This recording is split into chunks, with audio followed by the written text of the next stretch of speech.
Hello guys, this is Advocate Sakshi Tiwari and I am MBBS Abroad Consultant from Medical Education Services. Welcome back to my YouTube channel friends. So today again we are here with a new important topic.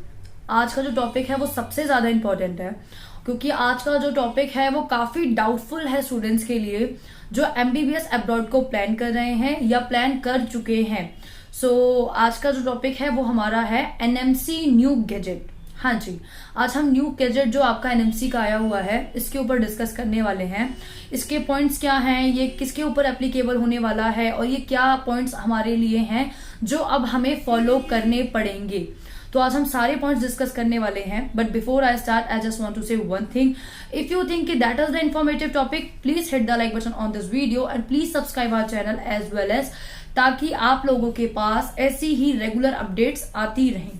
चलिए अब हम आते हैं अपने topic पे. But before I start I just want to say one thing.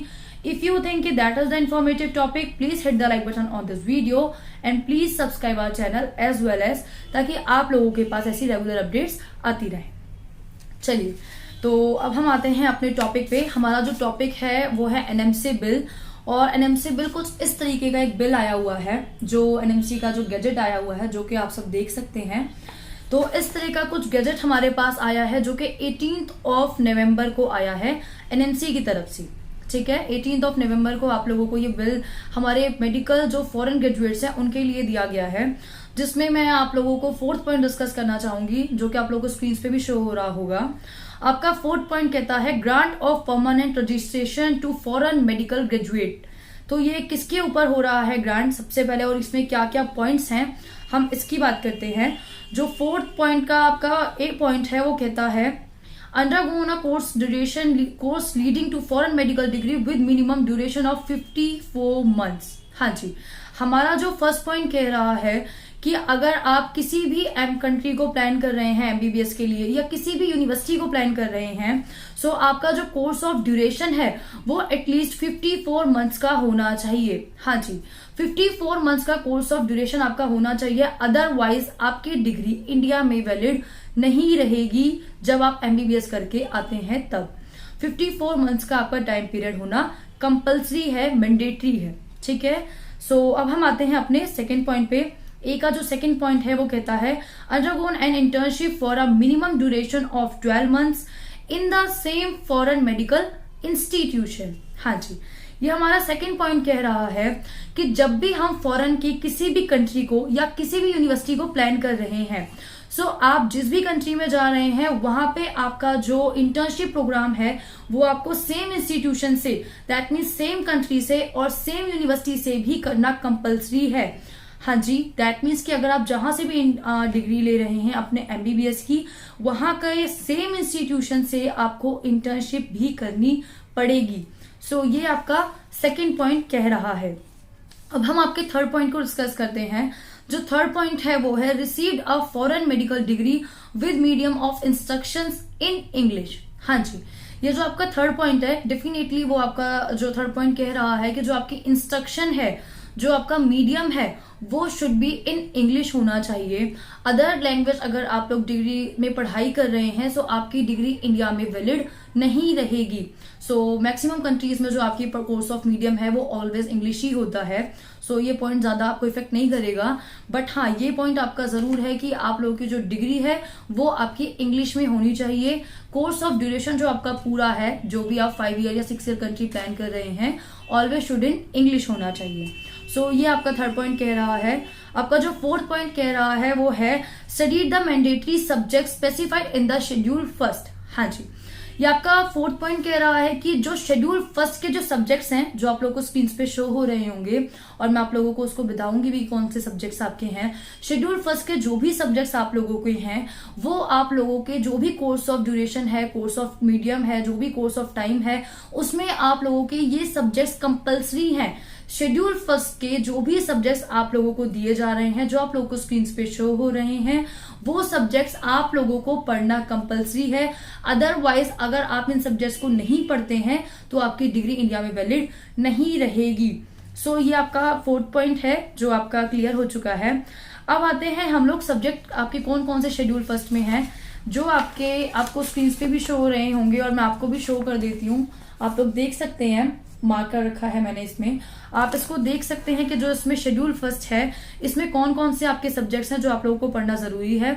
Medicine, general medicine, physiotherapy, general surgery और आपकी गाइनोलॉजी, orthopaedics, ऐसे आपके काफी सब्जेक्ट्स हैं जो आपको शेड्यूल फर्स्ट में पढ़ने कंपलसरी हैं। अगर आप इन सब्जेक्ट्स को पढ़ते हैं तभी आपकी जो डिग्री है वो वैलिड रहेगी, अदरवाइज जो आपकी डिग्री है वो वैलिड नहीं रहेगी। ठीक है, सो अब हम आते हैं आपके 5th पॉइंट के ऊपर। 5th पॉइंट आपका है, जो आप ये भी देख सकते हैं 5th पॉइंट में क्या है। 5th पॉइंट में आपका है एप्लीकेबिलिटी ऑफ दीज रेगुलेशन। इसमें दैट मीन्स कि इसमें किसके ऊपर ये एप्लीकेबल होने वाला है। ये एक बहुत बड़े एक डाउट है सबसे पहले कि एप्लीकेबिलिटी ऑफ दीज रेगुलेशंस ये क्यों है। काफी स्टूडेंट्स जो हमारे पढ़ रहे हैं, जो फॉरेन में पढ़ रहे हैं, उनके मुझे कॉल्स आ रहे हैं कि क्या ये हमारे ऊपर भी एप्लीकेबल होने वाला है, या जो पढ़ चुके हैं उनके ऊपर भी होने वाला है, कि ये किसके ऊपर आ रहा है, ये जो बिल है, ये जो गैजेट है, ये किसके ऊपर एप्लीकेबल होता है या किया जाएगा, इसके अंडर कौन आता है। सो डियर स्टूडेंट्स, सबसे पहले इसका जो फर्स्ट पॉइंट है उसमें ही ये क्लियर हो चुका है कि ये जो डिग्री जो बच्चे ले चुके हैं आपकी फॉरेन से, मेडिकल ग्रेजुएट्स बन चुके हैं, उनके ऊपर ये एप्लीकेबल नहीं होने वाला है। सेकेंड पॉइंट इज कि जो बच्चे अपनी एमबीबीएस डिग्री को परस्यू कर रहे हैं उनके ऊपर भी ये जो गैजेट आया है वो एप्लीकेबल नहीं होने वाला है। दैट मीन्स आप लोग जिस भी एलिजिबिलिटी से गए थे, जिस भी रूल्स एंड रेगुलेशन से गए थे, आप लोगों को वही फॉलो करने हैं और आप लोगों के ऊपर वही एप्लीकेबल किया जाएगा। जो ये नया बिल आया है, जो ये नया गैजेट आया है, ये न्यू स्टूडेंट्स के लिए है जो इस साल प्लान कर रहे हैं या जो आगे आने वाले अपने टाइम में प्लान करेंगे। ये जो नया गैजेट है ये उनके ऊपर ही एप्लीकेबल किया जाएगा। ठीक है, सो ये हो गया आपका कि किनके ऊपर एप्लीकेबल होता है, बिकॉज काफी स्टूडेंट्स के लिए डाउट बना हुआ है। इसमें एक और पॉइंट आया हुआ है जो आप देख सकते हैं, शेड्यूल फर्स्ट का जो पॉइंट है उसमें एक 4th पार्ट आया है, आप इसको देख सकते हैं, ड्यूरेशन ऑफ कोर्स। ये ड्यूरेशन ऑफ कोर्स का क्या मतलब है, इसमें लिखा हुआ है the total duration of the foreign medical graduation course shall be completed within 10 years from the date of joining the course. हाँ जी, ये आपको नाम से ही पता चल रहा होगा कि दैट मीन्स कि आप लोगों का जो टाइम पीरियड है, इस पूरे फॉर्मेट जो पूरा आप लोगों का ड्यूरेशन है कोर्स का, एमबीबीएस का और इन रूल्स एंड रेगुलेशंस का, विद इन 10 years आपको कंप्लीट करना होगा। मोर देन 10 years अगर आप लेते हैं तो आपकी डिग्री इंडिया में वैलिड नहीं रहेगी। आप लोगों को ये सारे रेगुलेशंस को 10 years में कंप्लीट भी करना है, पढ़ाई करनी है अपनी पूरे एमबीबीएस की, तभी आपकी जो इंडिया में डिग्री है वो वैलिड रहेगी। इसका जो आपको टाइम दिया गया है वो 10 years दिया गया है। चलिए, तो ये आपका एक गैजेट आया है जो आपका 18 नवंबर को आया है। काफी स्टूडेंट्स के मेरे पास कॉल आ रहे हैं इस गैजेट के बारे में जानने के लिए। सो आई होप कि आप लोगों के पॉइंट्स क्लियर हुए होंगे। इसमें मैं एक चीज और बताना चाहूंगी, इसमें बहुत लोगों ने मुझसे ये पूछा है कि किसके ऊपर ज्यादा ये नुकसान आने वाला है या किसके ऊपर ये ज्यादा इम्पेक्ट करेगा। तो डियर स्टूडेंट्स, ये उन स्टूडेंट्स के ऊपर करेगा जो बच्चे फिलीपींस पे एडमिशन ले रहे हैं।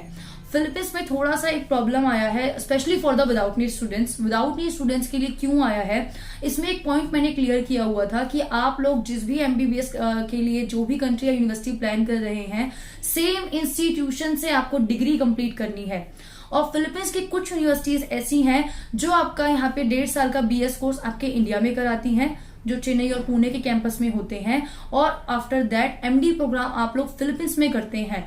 सो इसमें क्लियर लिखा हुआ है कि आप लोग सेम इंस्टीट्यूशन से आपकी जो पूरी डिग्री है वो कंप्लीट होनी चाहिए। ऐसा नहीं कि आप 1.5 साल यहाँ पढ़ लीजिए और आप जाके वहां पे अपना जो ड्यूरेशन है 4 ईयर का इंटर्नशिप और एमडी का, वो आप लोग वहां पे पूरा करें तो आपकी डिग्री जो वैलिड नहीं रहेगी। दैट मीन्स कि आपका जो है वो सेम इंस्टीट्यूशन होना चाहिए। जो ये थोड़ा सा इम्पैक्ट करने वाला है आप लोगों के फिलीपींस पे विदाउट नीड स्टूडेंट्स के लिए, जो स्टूडेंट्स यहाँ पे इंडिया में रह के अपने बीएस प्रोग्राम को कंप्लीट करते हैं। सो ये रहा आपके लिए जो इनफ पॉइंट है। आई होप कि आप लोग के जो डाउट्स हैं वो काफी क्लियर हुए होंगे। और प्लीज अगर आप लोगों को ये वीडियो इन्फॉर्मेटिव लगी हो, please share this video on your social platforms, ताकि जो बच्चे ऐसे क्वेश्चंस पूछ रहे हैं या अब्रॉड को प्लान कर रहे हैं उनके डाउट्स को क्लियर किया जा सके। सो आई होप कि आप लोगों को ये वीडियो पसंद आई हो. If you think that is the informative video, please hit the like button on this video. Or if you want to say something, please comment on our comment box. Please share this video as can as possible for you. और please subscribe our channel as well as, ताकि आप लोगों के पास ऐसे ही जो regular updates हैं वो time to time आती रहे. और अगर आप लोगों को इस बिल को लेके कोई भी डाउट है तो प्लीज आप इन नंबर्स पे कॉल कर सकते हैं जो भी आप लोगों को स्क्रीन पे शो हो रहे हैं. अगर आप लोगों के और भी डाउट्स होंगे तो मैं कोशिश करूंगी कि मैं उन डाउट्स को भी क्लियर कर पाऊं. So till my next video I would say bye. और अगर इस गैजेट में कोई भी अमेंडमेंट होती है या कोई भी चीजें चेंज होती हैं तो डेफिनेटली हम इस पे भी एक वीडियो मेंटेन करेंगे. बट अभी जो गैजेट आया है, अभी जो रूल्स एंड रेगुलेशन है वो यही है. सो आप लोगों को यही एलिजिबिलिटी क्राइटेरिया को फॉलो करना पड़ेगा अगर आप इंडिया में डॉक्टर बनना चाहते हैं और अपनी नेशन को, अपनी सर्विसेज को सर्व करना चाहते हैं, बीइंग अ डॉक्टर और फॉरेन मेडिकल ग्रेजुएट बनने वाले हैं या फ्यूचर में प्लान कर रहे हैं. So I would say bye till my next video. Thanks for watching this video.